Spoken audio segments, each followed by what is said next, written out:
In the name of the Father, and of the Son, and of the Holy Spirit. Amen. It's the prayer of St. Thomas Aquinas. Grant, O merciful God, that I may ardently desire, prudently examine, truthfully acknowledge, and perfectly accomplish what is pleasing to you for the praise and glory of your name. In the name of the Father, and of the Son, and of the Holy Spirit. Amen.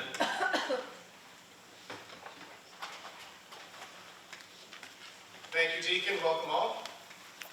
You guys are in for a treat tonight for sure.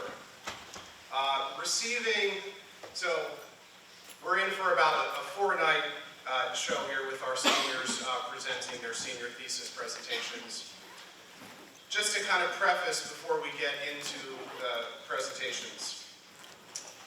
You know, receiving a Donahue education is definitely a unique experience.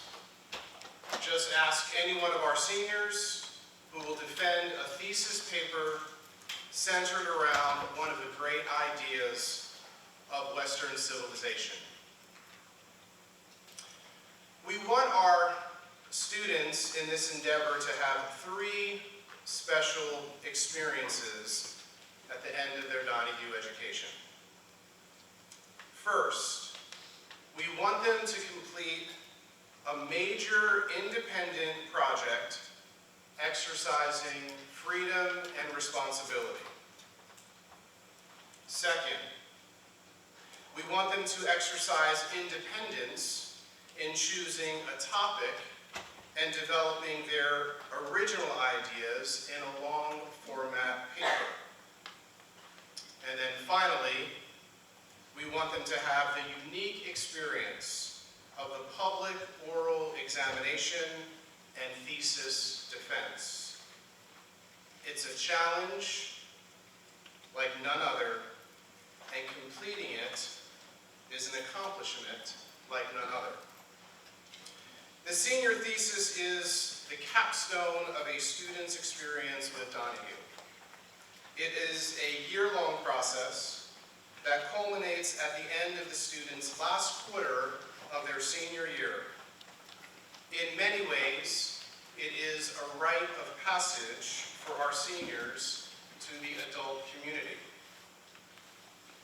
After years of reading and discussing the greatest books and ideas of Western civilization, the thesis project calls upon our students to choose their own topic and synthesize their own thoughts about it. Using works of philosophy, literature, history, mathematics, or science, students begin examining the great ideas in contexts of personal interests. Through reflection, and with the help of their humanities teacher, Dr. Graham, students choose several works to analyze to help them frame and better understand their chosen topic. But getting to this place doesn't happen overnight. Students are led up to this project through 4 years of humanities classes.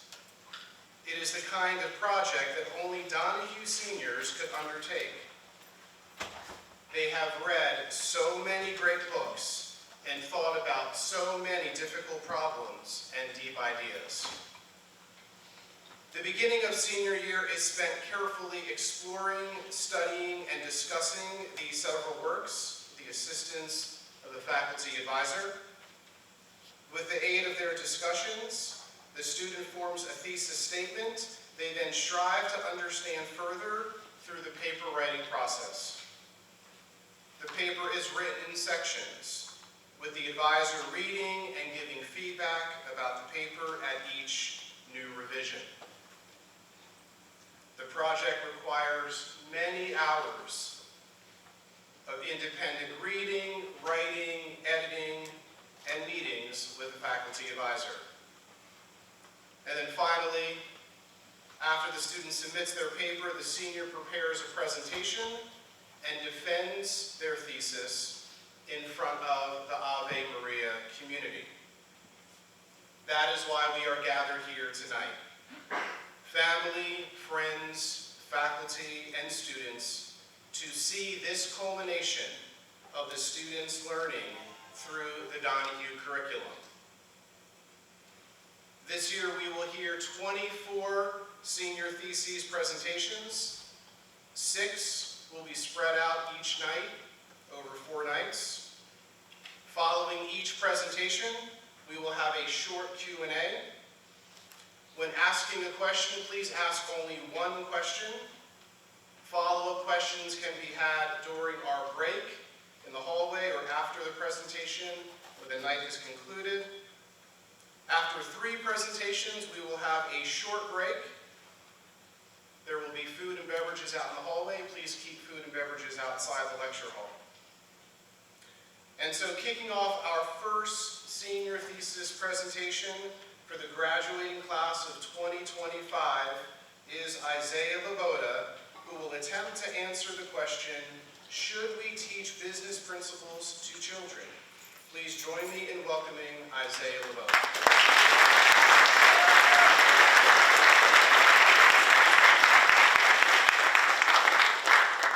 Thank you everyone for coming out tonight. Just before I begin my presentation, I just wanted to give a quick thank you to Dr. Graham on behalf of the seniors, just for everything you've taught us this year in humanities and just kind of pushing us through this process and teaching us what it really means to be good Catholic men and women. So with that being said, let's begin.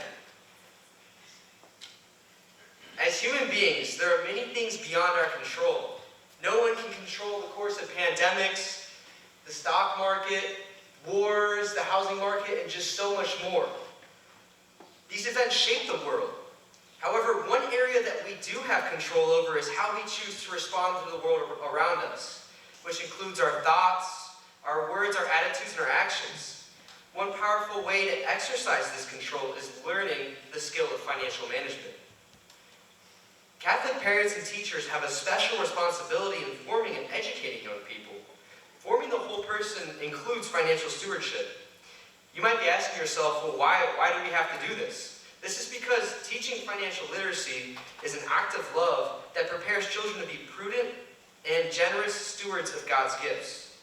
In a world that so often glorifies consumerism and instant gratification, raising children to be wise and responsible with money is a powerful way to honor God and all that He has given us. So now I'd like to pose the question of, what should Catholic parents and teachers do to financially educate their children? In this presentation, I will focus on 3 key pillars of financial education for children, which are saving and investing, budgeting, and responsible spending. Instilling these habits early prepares children to manage money with clarity and peace, helping them to live in freedom, intention, and trust in God. The Catholic Church teaches that money or creating wealth is not good or bad on its own, but it's instead morally neutral. What matters is how we use it. As the Catechism of the Catholic Church states, the good use of money helps achieve a more just society. Most of us are called to live in the world and use our resources to take care of our families, help others in need, and support the church. We see how money can be used for good to change the world, and people like Tom Monahan, who funded Ave Maria and built the university, and Mark Wahlberg, who supports high-risk youth through his foundation. And I know that many of you sitting here today as well have helped contribute to the church and done many great things with your resources. As St. Thomas Aquinas said, wealth is not to be condemned, for it is a gift of God, but it is to be used properly for the good of others, especially the poor. Now, some are called to religious life, where they give up personal wealth and live simply to show their full trust in God. Whatever path one is called to, all are entrusted with this gift of financial stewardship and are called to use it with wisdom, generosity, and a deep sense of responsibility. Teaching young people financial literacy helps to form not just smart earners and savers, but faithful stewards of God's gifts. Financial stewardship is addressed in 1 Timothy 5:8. If anyone fails to provide for his own, and especially those of his own family, he has denied the faith and is worse than an unbeliever. And I don't know about you guys, but I definitely don't want to be regarded as an unbeliever. This verse reminds us that financial stewardship begins in the home. Before we can help others, we must first care for our own families. Providing for our loved ones isn't just about meeting the basic needs, but it's also about providing peace and security. Shockingly, many people graduate high school without even basic financial knowledge. A survey revealed that only 29% of Americans took a personal finance course in high school. And of those 29% of Americans, the average score on a basic financial literacy test was just 46%. I don't know about you guys, but 46% is an F.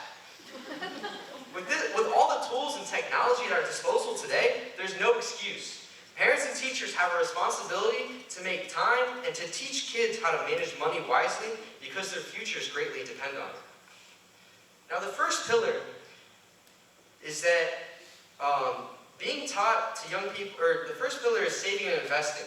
Teaching children the habits of saving and investing is not just about preparing for the future, but it's also about developing discipline and trusting in God's provisions.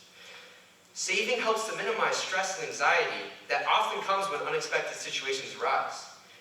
Dave Ramsey, well-known financial expert and host of the Dave Ramsey Show, recommends saving $1,000 for a starter emergency fund, paying off all debt, followed by saving 3 to 6 months of expenses for a fully funded emergency fund before investing 15% of your income for retirement. His step-by-step approach has helped thousands of people achieve financial peace and security. Now, there's many ways to save your money. One option is using a high-yield savings account, and another option is investing in the stock market directly, which you can watch your assets grow slowly over time.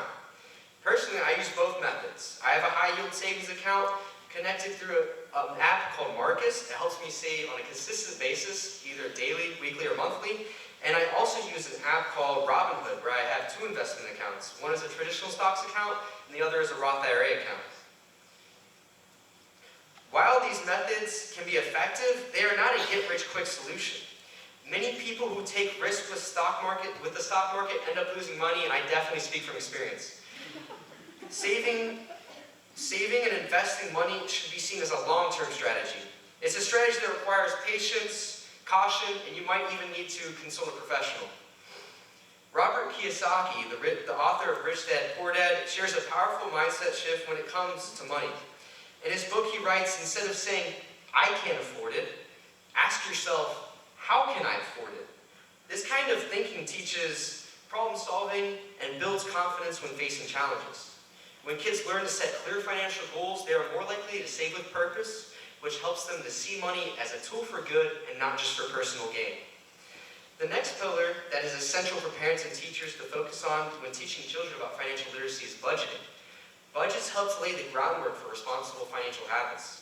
The first step is to create a budget, and then the second step is to be disciplined and to follow the budget. Personally, I wish I would have done this better in my first 2 years of high school. I've learned that having a set amount of money to spend on food, clothing, or going out with friends does not impede my lifestyle, but instead helps me to live with more discipline and purpose. Having a budget is like a fitness plan. Both give you a clear goal, help you track progress, and require consistent effort to see results. Just like workouts strengthen your body, budgeting strengthens your financial health, one disciplined step at a time. In the book Rich Dad, Poor Dad, Robert Kiyosaki explains that money flows through the income, then through the expenses, and then out of your statement. Teaching young people how this works helps them understand where money goes. An income statement is a simple tool that makes budgeting clear, and it shows where money is being spent and where you might need to be a little bit more intentional and cut back. Another helpful tool to building a budget is an app called the Every Dollar app, created by Dave Ramsey. This app connects directly to a checkings account and makes it easier to track one's budget and stay disciplined. Teaching kids how to manage money is like laying a strong foundation. Doing this can help their future feel more peaceful. Budgeting builds the virtues of prudence and responsibility, which helps young people learn to trust in God and prepare well for their vocation. The third pillar of financial education is responsible spending. Learning the difference between needs and wants is key to financial freedom. Before making a purchase, it's a good habit to ask yourself, is this something that I want, or is this something that I need? Needs include things like gas, insurance, housing, and food. Meanwhile, wants include things like eating at fancy restaurants that cost you a lot of money, or buying new flashy clothes that also cost you a lot of money, or getting video games and cool gadgets that also cost you a lot of money. Choosing needs over wants helps avoid stress and builds long-term financial stability. Brian Bravo, CEO of Imagine Wealth Partners, offers a practical tool for controlling impulse buying. He suggests a rule called the 24-hour rule. This is when you wait one full day before not buying a non-essential big purchase. This simple step of pausing can help to avoid impulse buys. Just because something seems trendy or flashy doesn't automatically mean that it is worth purchasing and aligns with your priorities. Now, with all of this said, one common objection may be that we should not financially educate our children because talking about money can feel uncomfortable, and it could bring up difficult or painful experiences. Some may even argue that discussing finances, especially with young people, could lead to unnecessary stress, anxiety, or even confusion. Others might believe that financial matters should remain private and out of the classroom. However, shielding children entirely from conversations about money may unintentionally leave them unprepared for real-life responsibilities. Parents play a vital role in guiding children through conversations about relationships, sports, careers, work ethic, and faith. These conversations help shape a child's understanding of the world. In the same way, it is important to have open and thoughtful conversations about financial literacy.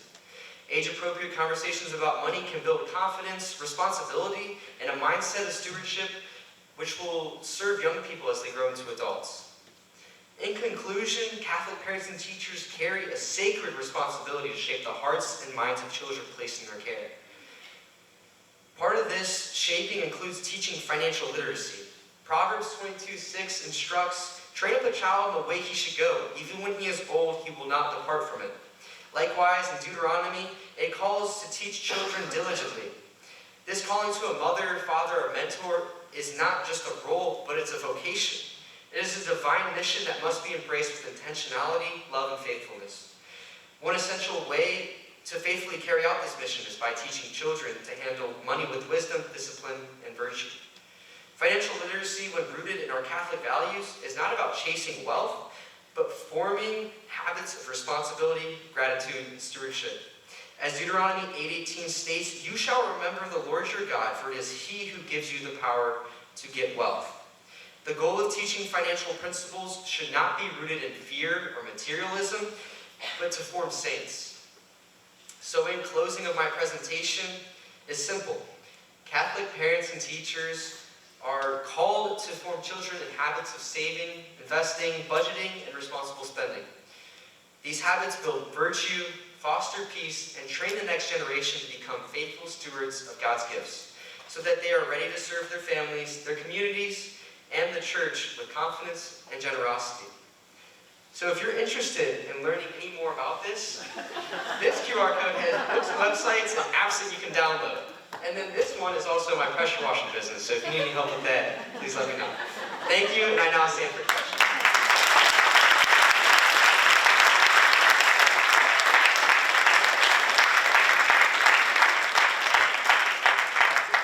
Mr. Mayor, go ahead. You knew this was coming, didn't you, Isaiah? You should have invited me. So this is an absolutely bulletproof argument, but here we are in a Catholic school and living as Christians, and one of the challenges here is it becomes Joel Osteen's Gospel of Wealth, where Joel Osteen says, "Follow Jesus and he will give you money. Follow God and he will give you money." But as we know in Luke chapter 12, he talks about the rich man who prepares, saves, and builds barns, and then he rests back on his laurels and says, "I don't have anything to worry about because now I have security." And Jesus says, "You fool, this day your soul is required of you." So with teaching our children to be money conscious, how do we instill in them Catholic values, though, of giving? Because I didn't hear anything at all about giving 10% to Donahue Catholic Academy. For giving this great education, so I'm just wondering, how do you balance these things? Thank you so much for your question, Mr. Berg. It's super insightful. So, in my paper, I kind of get in a little bit more depth with that, talking about being able to set aside more money. So I would say personally, when you are able to fully provide for your family and you don't have any worries about people dying of starvation or not having enough clothes, I would say that's a good time to start setting aside money for the church, and tithing is a great thing to do. I mean, sometimes it doesn't always seem like you can financially do it, but I think if you make cuts where it needs to be, you can probably figure out where to do that. So that's a great point. That's a great point. I appreciate that. Thank you, Mr. Berg. Great talk, Isaiah. I agree with Mr. Berg. There's really, your argument was unassailable.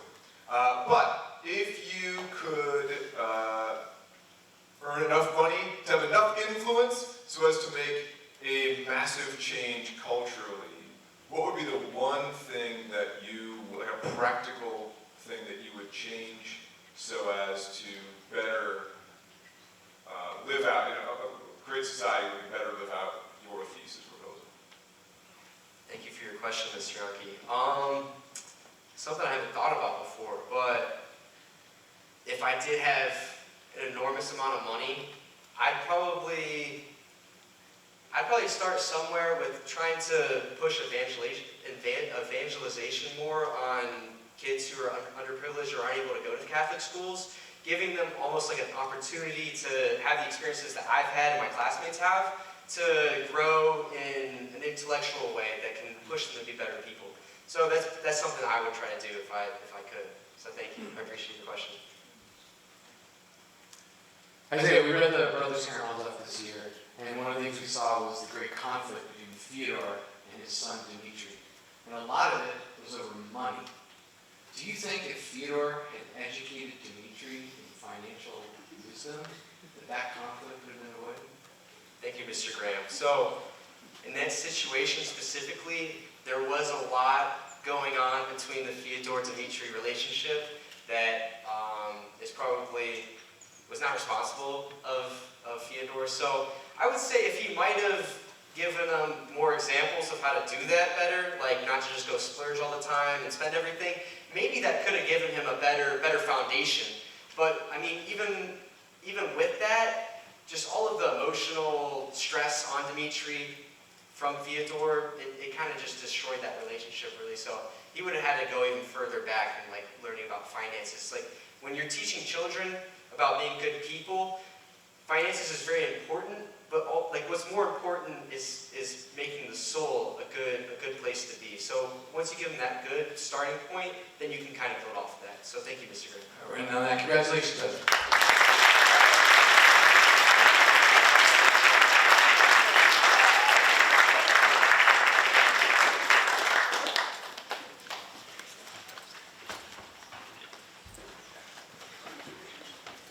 All right, our next presenter for the evening is Margaret Baradan, and she will be addressing the question, what is the biggest threat to femininity in the modern age? Please join me in welcoming Margaret.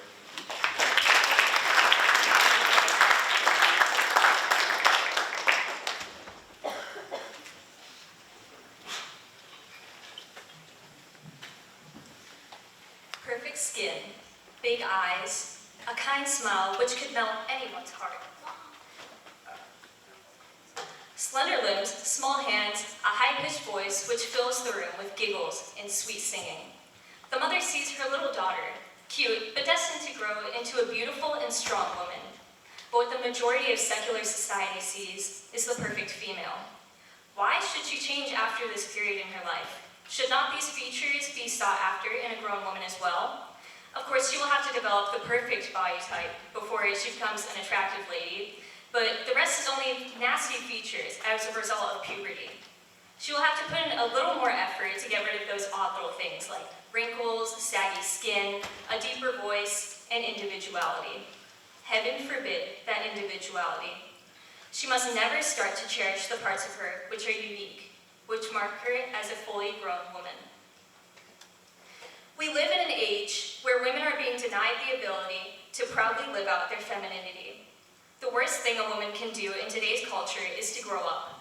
It is for this reason that I believe that infantilization has been the most destructive attack on femininity in the modern age.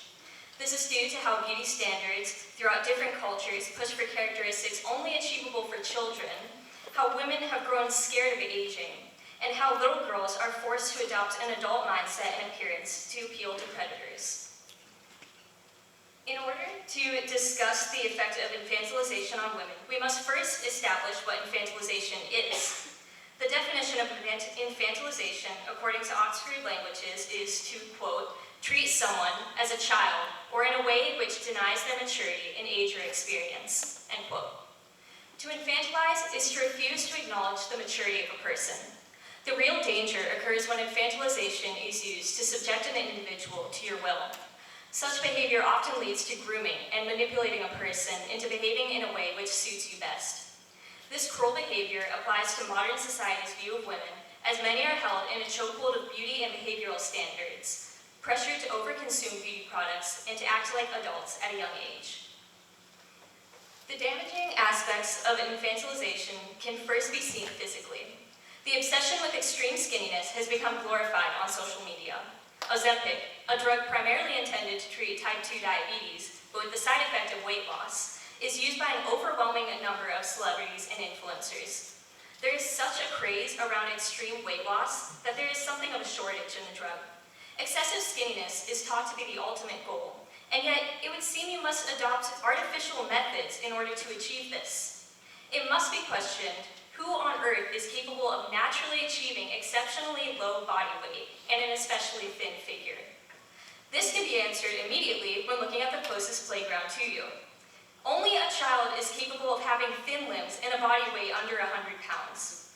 The only women who have been able to achieve this physique at a mature age are the ones who develop extreme eating disorders or have concerning health issues.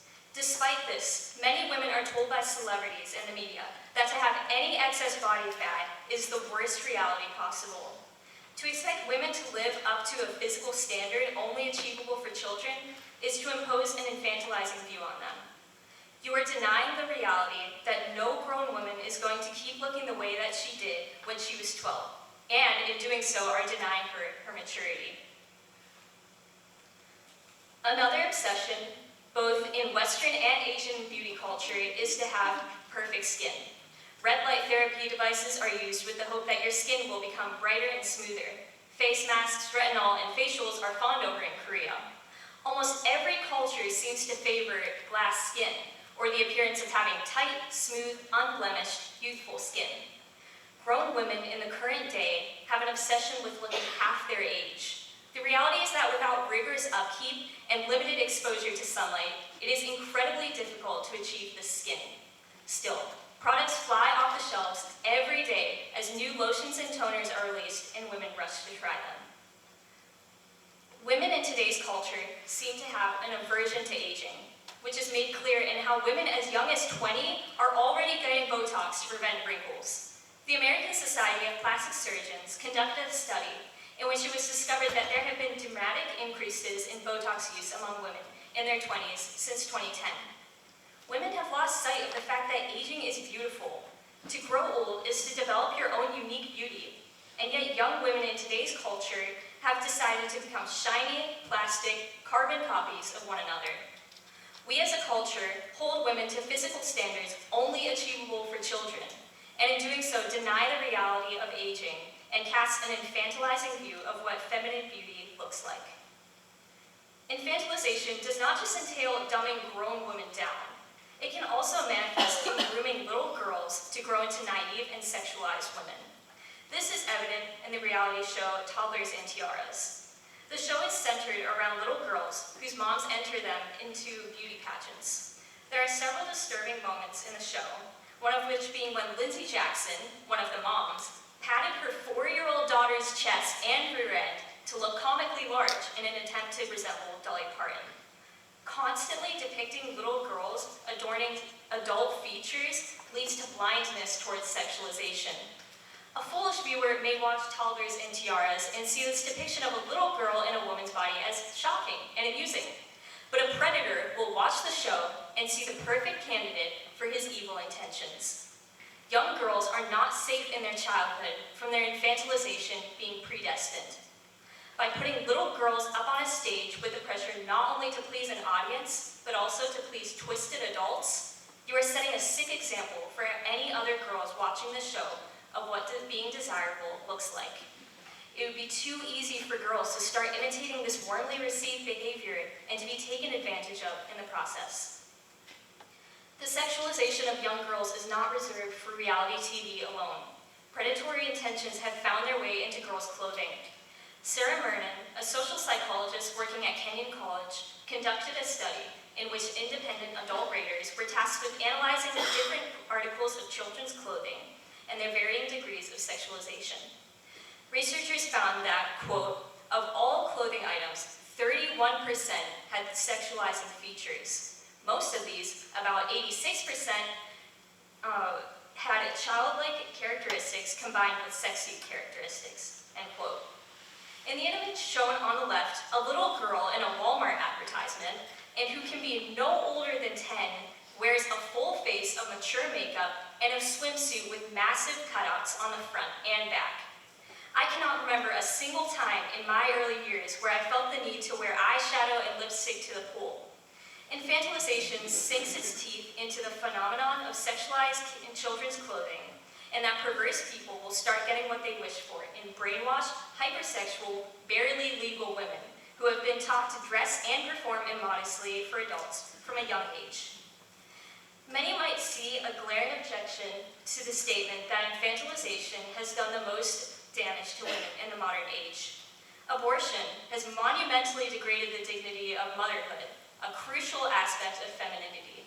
Approximately 930,000 legally induced abortions were provided in 2020 in the US. Motherhood has been ravaged by those prioritizing convenience over protecting their children.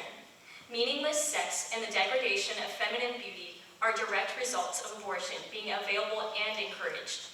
Surely such a heinous perversion of a sacred gift from God is the most destructive attack on femininity in this modern age. I answer that it is because of infantilization that abortion has poisoned the hearts of modern society. To tell a woman that she would never be able to act as a mother and be responsible for her child is to deny her of her maturity. Many women are pressured into abortions by people who tell them they cannot make it and cannot take responsibility for what is theirs. This is clear when examining the Charlotte Lozier Institute's survey, in which women were to describe the circumstances of their abortions. According to the survey, quote, close to 70% of the women who had abortions described them as coerced, pressured, or inconsistent with their own values and preferences, end quote. Yes, abortion has done horrible damage to femininity, but it is because of infantilized views shrouding the eyes of expecting parents that this evil has had any way in the world. The appeal of abortion is that it eliminates any responsibility for your actions. Children should have limited responsibilities, not grown women. It would seem that to be a beautiful woman in today's culture is to sell your soul. Just your natural face will not be enough to be admired, so you should buy hundreds of dollars worth of makeup products to cover it up. But eventually, your face will look like a cakey mask, so you should wipe off the makeup, buy various creams and sheet masks, and at the end of the day, look like a photoshopped model with nothing on your skin. Your body type will most likely be out of fashion in a decade, so get plastic surgery at your own risk. Chances are you're wearing too many clothes, so keep in mind that less is more. If you are only just starting to perform for predators at 18, you are late to the party and should have started when you were barely tall enough to go on a roller coaster. Unless you keep up with the infantilized fantasy pushed forward by depraved manipulators, you cannot win in modern society as a woman. As is made evident when observing the current obsession with anti-aging practices and the grooming of little girls in media and fashion, infantilization has been the most destructive attack on femininity in the modern age. After all this focus on the frustrating onslaught against feminine maturity, it must be asked, what can possibly be done to counteract this tragedy? The answer is to tear your gaze away from the mess of insecurity and predatory standards fostered by our culture and turn your eyes towards God. How you dress should be done out of appreciation for how the Lord designed your body, and how you behave should be for His glory. As is stated in the book of Proverbs, quote, charm is deceptive and beauty is fleeting, but a woman who fears the Lord is to be praised, end quote. When facing a woman that you know, look not for her surface level beauty, but for the intricacy of her soul. When facing the media, confront those who push for infantilized standards to further an agenda. Despair is Satan's diet, and superficial perfection is his lie. Femininity is a reflection of God's freeing, loving, and fruitful promises. As such, it should be revered and protected. A woman's beauty does not end when her childhood does, but flourishes as she takes on new experiences and embraces the signs indicating that she has truly lived. Thank you, and I now stand for questions.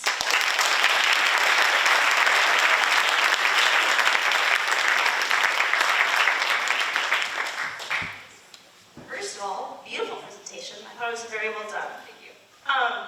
Your argument obviously focuses on infantilization, which I think is something that's definitely under-talked about when it comes to women, and even men in our modern culture.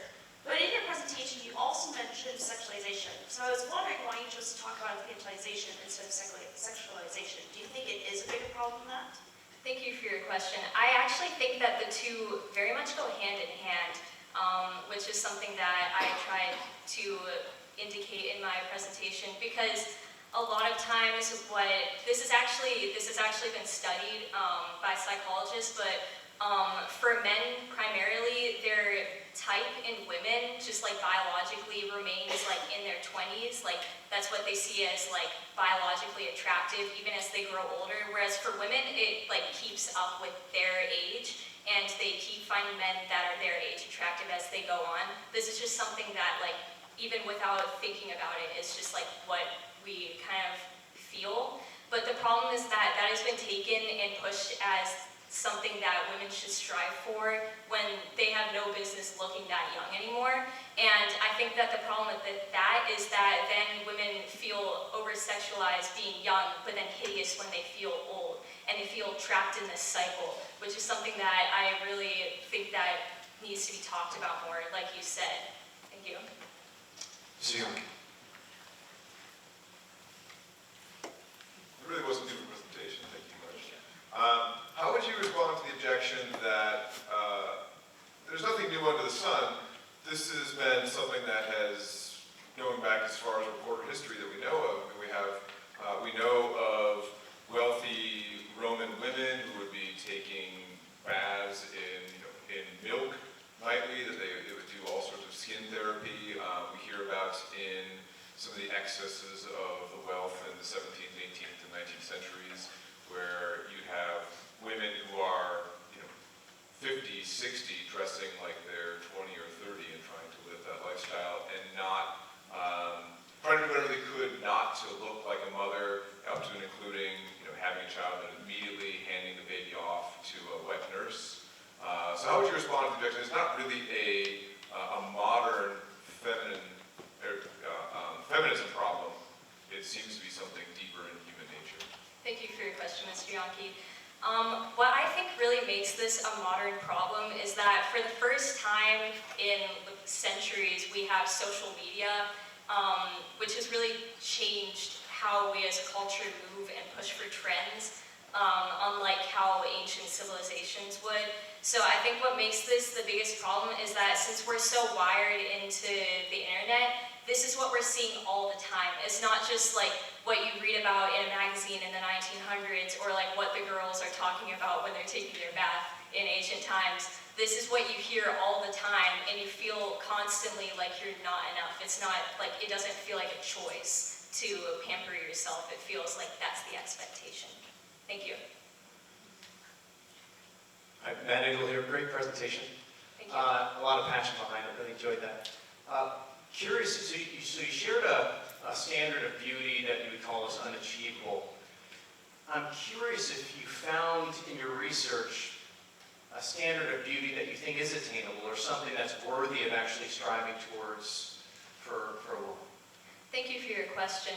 So I think that just generally, it's not a bad thing to touch into that feminine part of you that wishes to look pretty and to dress up and to wear makeup. That is just like how women feel like wanting to, like even on a biological scale, to make themselves attractive for a mate. That's like something that mammals feel. So there's nothing wrong with wanting to touch into that softer femininity.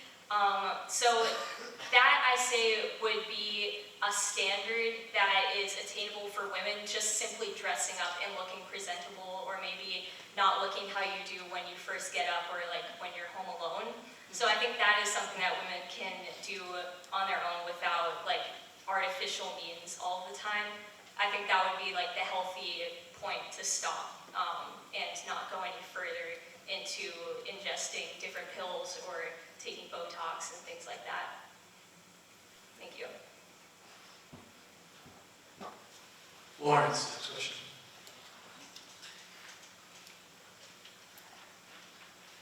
Great presentation, George. Thank you. Would you advocate for women altogether to stop wearing makeup as it can lead to this infantilization and false standards that pressure women into achieving this unachievable image? Thank you for your question. So, kind of like what I was saying in the last question that I answered, I don't think it's a bad thing in general to want to look presentable and to want to look attractive, because that's just kind of a feminine thing. So I'm not calling for women to banish that softer femininity or like wanting to be more girly or like talking at a higher pitched voice. Like, those things can be fun. I just don't think that we should be pushing every woman who might not feel that way, like more masculine women, or just women who can't like keep up with that standard. I don't think we should be making that the norm. So that's where I push for kind of like going back on all of those standards. Thank you. Okay, congratulations. Somebody's clapping for you, so good job.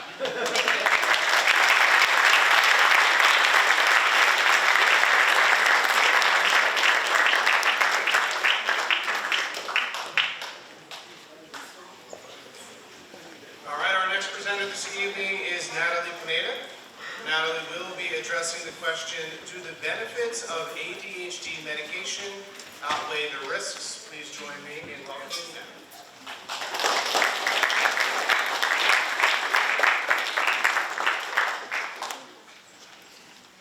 We all know what it feels like to be overwhelmed, like the world is moving faster than we can keep up. It's not a good feeling, and we especially wouldn't want children to feel that way every day.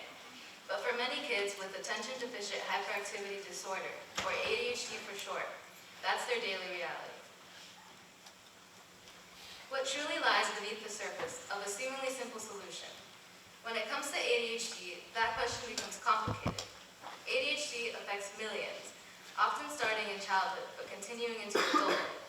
The most common treatment is medication, usually stimulants like Adderall or Ritalin. These drugs can help people focus, manage impulses, and stay organized. But while they might seem like a miracle solution, they come with serious and sometimes long-term side effects, especially for children. In our society, we often look for the quickest route to alleviate discomfort, whether physical or psychological. And this inclination towards immediate solutions can sometimes blind us to potential unseen consequences. We see this in various aspects of our lives, from fad diets promising instant weight loss, to quick fixes for other health concerns. The allure of a pill for ADHD can be similarly strong, promising a quick resolution to complicated challenges. However, this convenience might cover significant underlying costs, not just financial, but also in terms of physical and mental well-being, and potentially a big impact on society. So in a world that often prioritizes immediate solutions, what are we truly sacrificing when we reach for a pill to address complicated neurodevelopmental differences like ADHD? Picture this. A young child struggles to concentrate in school, perhaps having difficulty paying attention during class, frequently losing pencils or notebooks, or struggling to follow even simple instructions. The teacher recommends a doctor's visit, and soon the child is prescribed medication. At first, things improve. The initial hope is strong as the child seems more focused and engaged. At first, but over time, the child experiences sleep issues, leading to daytime fatigue and irritability. They experience appetite loss, becoming reluctant to eat, and potentially losing weight, causing concern for their parents. And perhaps concerningly, their mood undergoes unsettling shifts, usually being increased irritability, sudden outbursts, or unexplained sadness. So we have to ask, when does the treatment become more harmful than the condition? In this thesis, I argue that the risks of ADHD medication often outweigh their benefits, especially when other options like therapy and lifestyle changes are not tried first. While I recognize that in severe cases, medication might be necessary, it should never be the automatic first or long-term solution. We must move beyond the immediate appeal of medication-based treatment and consider the wider consequences of addressing a complicated neurodevelopmental difference with a single pill.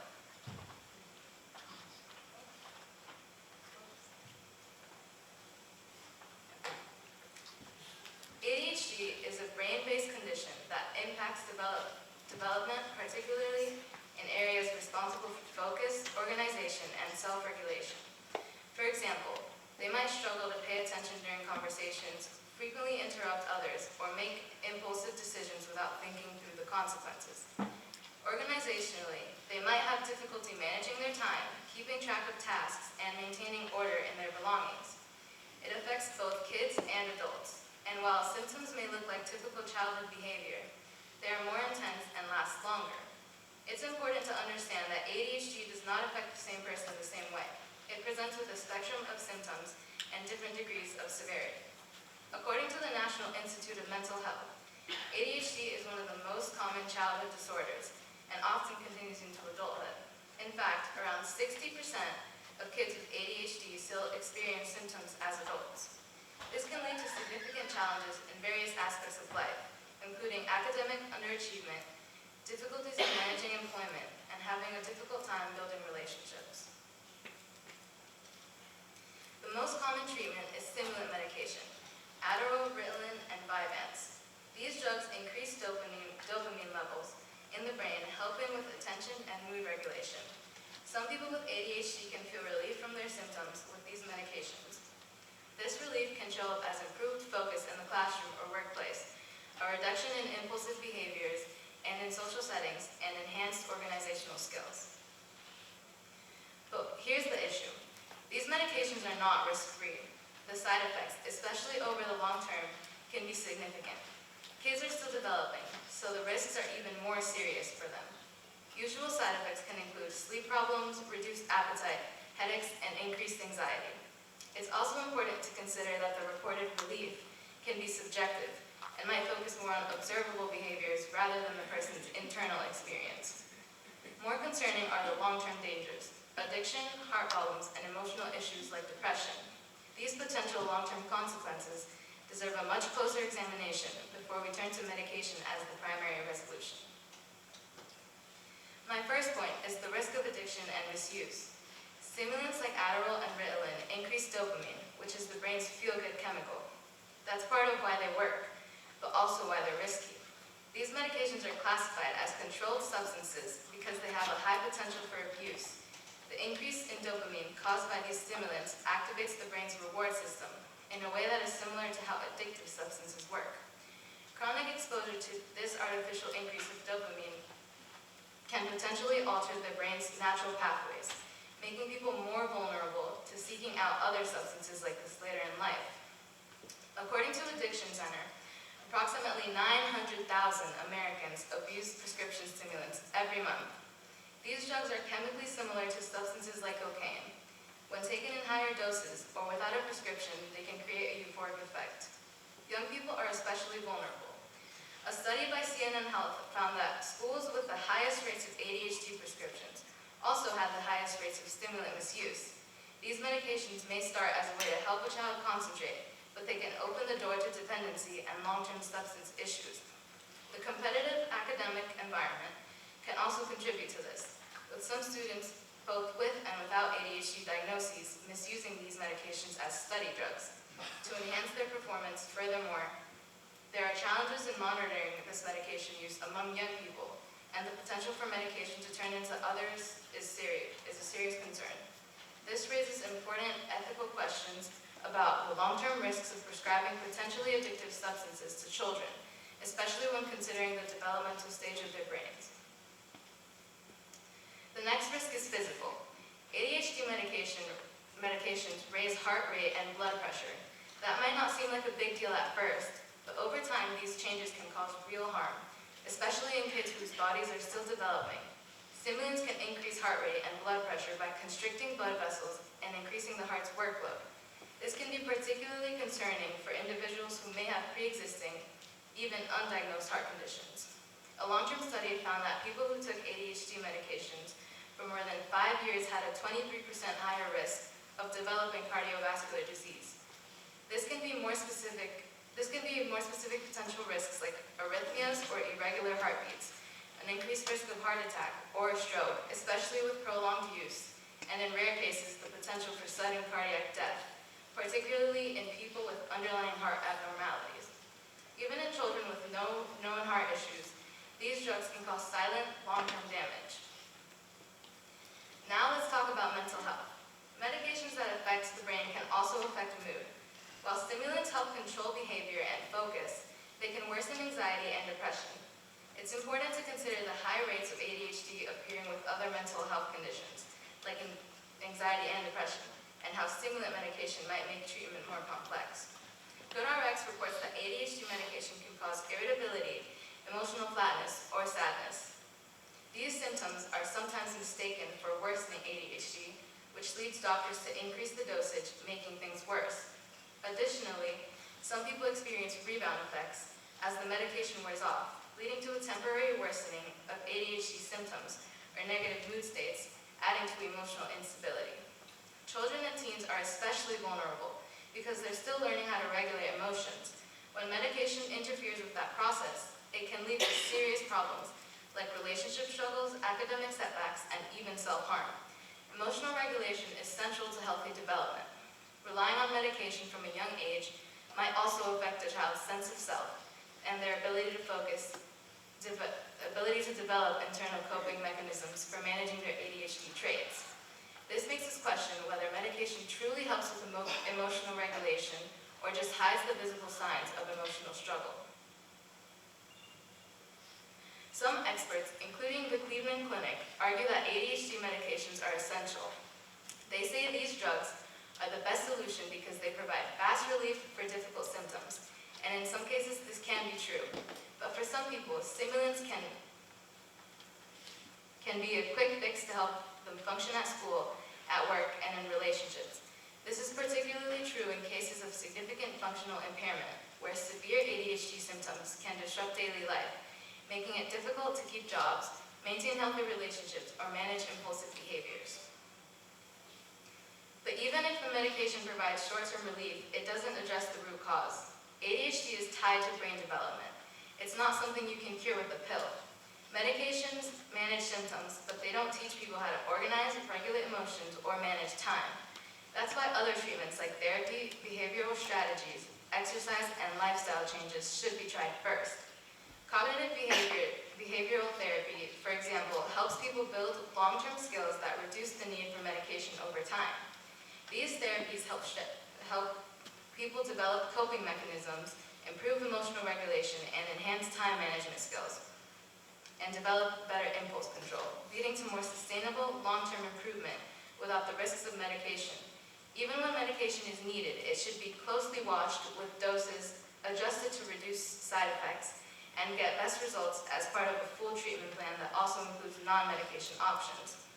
Now, I would like to clarify that I am not saying medication should never be used in any case. In severe cases, it can be necessary, but we should be asking, is this the only path or just the easiest? We should focus on a more complete approach that puts long-term well-being first instead of just quickly reducing symptoms. If medication is truly needed, it should be used as a short-term support. In the end, treating ADHD shouldn't be about finding the fastest solution. It should be about finding the right one. ADHD medications can help, but they also come with real dangers: addiction, heart problems, and emotional risks. And these dangers are often downplayed in the rush to get results. The impulsive reliance on medication as primary treatment for ADHD can have negative long-term costs. We need to slow down. We need to take a broader look. For most mild to moderate cases, we should start with therapy and lifestyle changes. Medication should be a last step, not a first one, and only used under close, ongoing medical supervision. We need a fundamental change in how we approach ADHD treatment, moving away from medication as the first option. ADHD is complex. Its treatment should be just as thoughtful. There is no treatment that works for everyone, but there are better ways to help without gambling on a pill. The goal is the long-term health and well-being of the person. Let's work toward a future where ADHD care is more whole and personalized, helping people truly thrive instead of just get by. Thank you. I now stand for questions.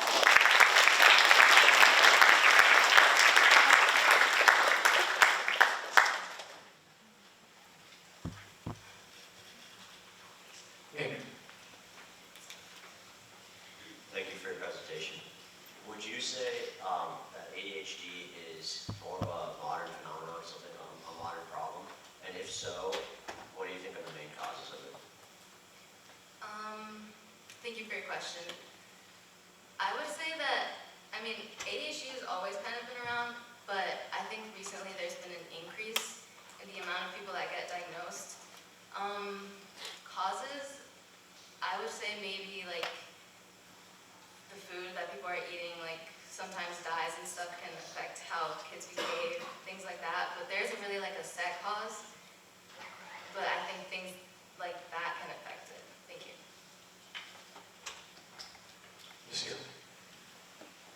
Great job, Emma.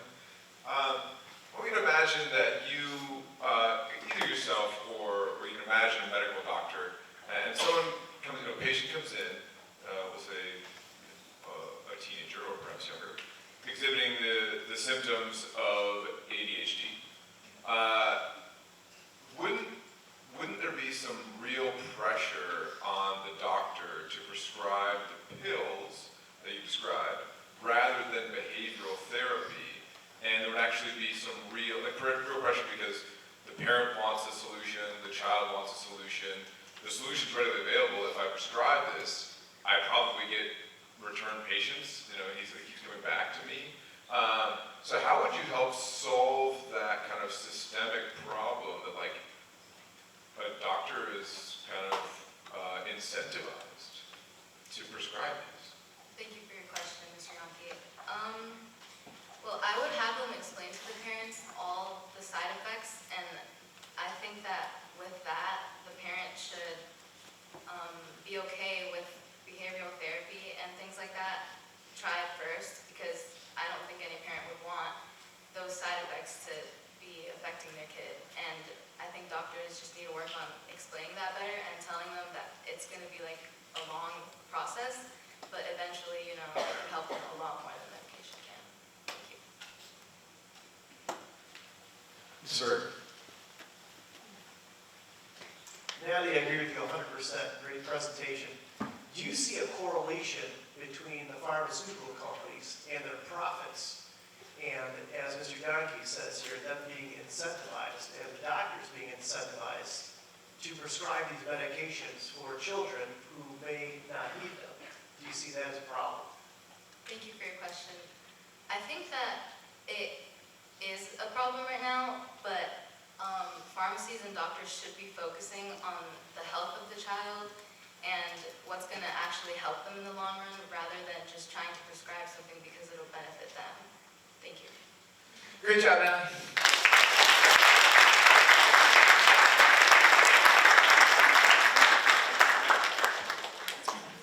All right, so we're going to go ahead and take a 5-minute break and return at 8:05. Return at 8:05.